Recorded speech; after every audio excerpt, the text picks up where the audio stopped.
That's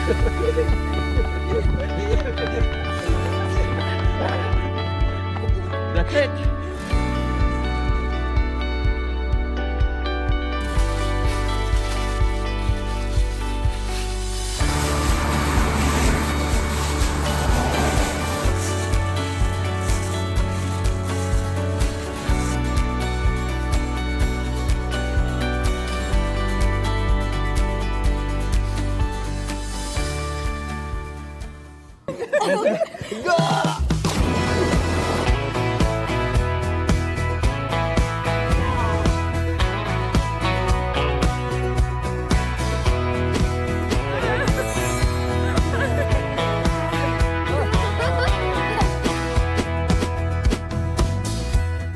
Hello everyone, so today is Tuesday. It's 11:58 already. And then yung temperature dito sa Washington is 58 degrees Fahrenheit. Malamig na and sobrang windy ngayon. So yung gagawin namin today is we're going to the storage unit. May ipapasok na naman kami ng mga gamit, and then after that we're going to the mall. Kasi minsan na kami, I don't know, when was the last time you went to the mall? Yeah. So, ngayon pupunta kami. Si Jensoy nasa school. Kukunin din namin mamaya. And yeah, pupunta kami ng mall kasi Sweldo last week. sweldo last week ubos. Ubos lahat. Ubos agad sa bills. Yeah. So yeah, pupunta siya ng mall. Titingnan daw siya ng mga damit pang winter kasi yung pang winter pa namin sa Canada pa. Kasi sa Mississippi di naman masyadong malamig. So yun, titingin daw siya doon. Ako hindi. Kasi may pinag-iipunan din kami para next month. May gagawin kami next month. Yeah. So yeah, that's our plan for today.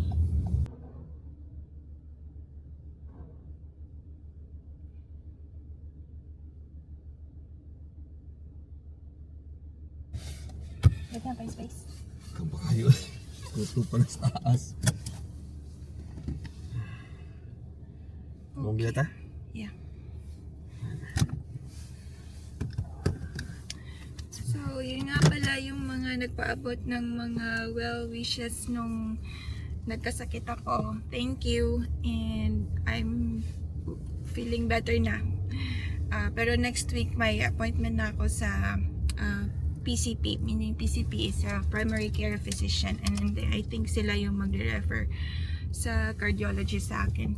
Pero so far hindi na naulit yung nangyari sa akin, and yeah, kasi hindi na din kumuha ako ng mga extra shift kasi ayaw na din yan kumuha ako ng extra shift. Pero gusto ko pa din. Kasi dito, kwento ko lang, yung mga nurses dito hindi pwede isa lang trabaho, gusto nila dalawa. May mga iba, tatlo, may iba mga kasama ako na sa hospital na after nila magtrabaho sa night shift, pupunta na naman ng ibang trabaho, mag-home health na naman. And it's not out of necessity. Yeah, it's not. Kasi ang maganda kasi ang sweldo ng nurses dito, kaya ganun. Gusto nila sagarin nila. Oo, sagarin. Hindi naman talaga kailangan talaga for the most of them. Pero yun, May iba, nasilaw sa salapi. yun ang nangyari sa akin. Kaya ngayon medyo Laylaw na. yeah, konti na lang ako mag-pick up ng, hindi na ako masyado na-pick up ng shift. Pero minsan kasi sayang. Kasi yung workload dito hindi talaga masyadong mabigat. Kasi you have all the help that you need. So hindi ikaw lang mag-isa na mag-take care ng patient. Tapos sabihin mo kasi sa kanila pag may lumagpas na sa ratio, yung patient to nurse ratio, so anong dito ginagawa? so dito kasi sa hospital na pinagtatrabahuhan ko, strict to sila sa policy na 1:5 patient lang talaga. So yun yung fina-follow talaga nila. Hindi talaga mangyayari na mag-exceed ka ng mga 6 patient na yung nasa care mo. Anong nangyayari pag ganun? Pag may bagong admission tapos cap ka na, I mean, nasa 5 patient ka na, anong ginagawa nila? So it's either yung mga charge nurse or may mataas na position sa amin.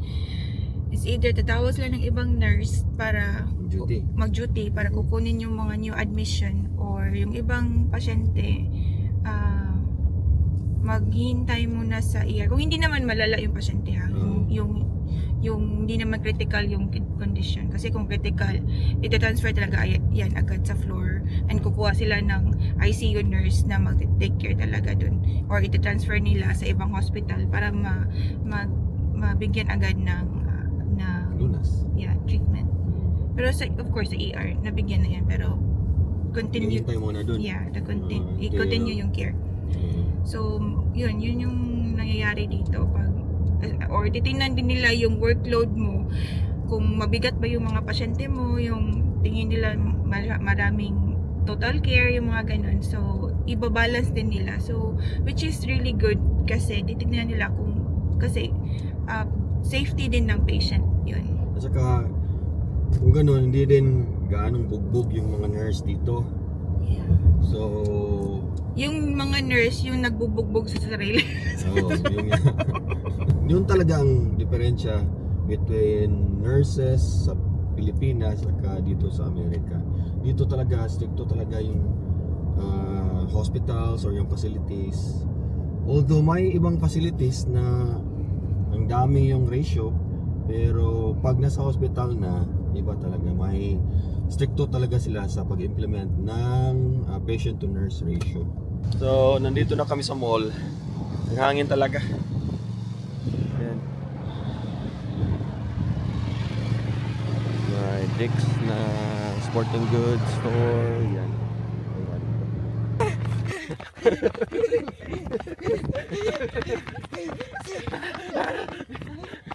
That's it. So, hello everyone. So, nakuha namin itong isa. Actually, we picked him up early kasi hindi maganda pakiramdam. Pero medyo okay na. How are you? Feeling better? Yeah? Okay, so nandito kami sa park malapit sa amin. It's already 4:15. I thought we're gonna go to like the new apartment. Yes, we are. After this, we have to exercise first. No. Yeah, we're out of shape. No. So yun, I'm still out of shape, see? that's why we need to exercise. No, I'm still out of shape. Ayaw. Yan, ayaw mag-exercise. Palaging naglalaro ng computer. So kasi ngayon, magkasama kaming tatlo. Don't have work. Alison doesn't have work. Jen says, Wait, I don't have work? no. I said mommy and I don't have work. Oh. You don't have school already. So nandito pala kami sa park malapit sa amin. And it's already 4:15 PM. Sunset mga 4:17 siguro, 4:30. So medyo madilim na. Yun, ang temperature namin ngayon is 12 degrees Celsius or 51 yata, 52, 53, mga ganon, Fahrenheit. So medyo maginaw. Yun, kalbo ng mga puno dito kasi ang hangin kasi paggabi at saka ngayong umaga napakahangin. Kaya nalalaglag na lahat. So yun, wala kaming ginagawa ngayon. Just exercise, do some walking. Yan, napakita ko yung dalawa. Can you say hi, Nak? No? How about your mommy? No. Oh. So yun. We're getting popular? Yun nga pa. Yes, we are. We are getting popular. When? When? You're a YouTuber. When? So, tapos na kaming mag-walking and exercise. And then, nagugutom na din. So, we will go out to eat or dinner somewhere in a restaurant. Saan tayo? So, punta kami sa isang Japanese ba yun? Chinese? Japanese restaurant, Tomi. Kasi masarap pagkain doon. Dinila kami doon ng kapatid ko. Nila, Skylar, ni Romel. So, yun, pabalik-balik na kami doon. So yun, we're going.